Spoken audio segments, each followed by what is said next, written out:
Okay, I've got solvent out here and I've scraped the palette, and I just want to give you a little bit of info on dealing with solvent for oils. The one I'm using right now is Gamsol odorless mineral spirits.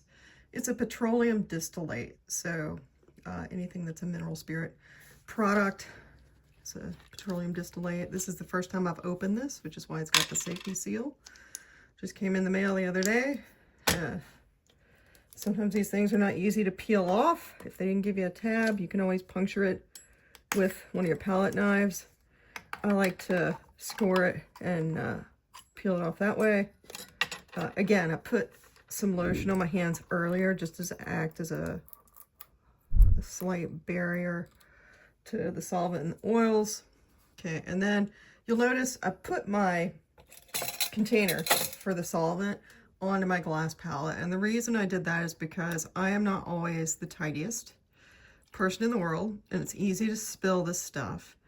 And if you spill it and have it on your palette, no harm, no foul, because you've got it on a glass surface and you can easily wipe it off. Okay, so I poured enough into the container that it covered the bottom. This has holes in the base. It's a container, part of the container you can remove. Makes it a little bit easier to clean your brushes. You don't have to have something fancy like this.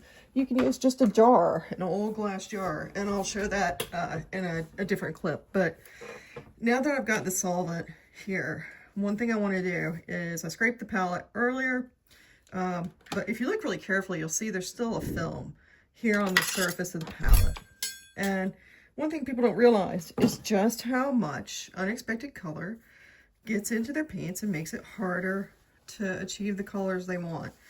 So even though I am not always the tidiest person in the world, I learned early on the advantages of being a tidy painter. And that doesn't mean you can't paint, expressively.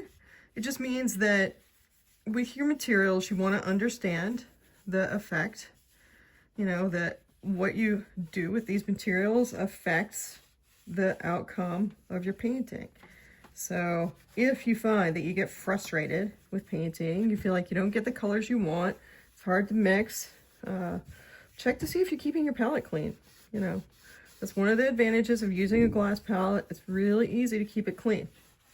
So let's see what happens when I pull off this paper towel. Let's see how much paint I removed from the surface. And I'm curious, does that surprise you? So imagine thinking you're mixing a really beautiful white. Well,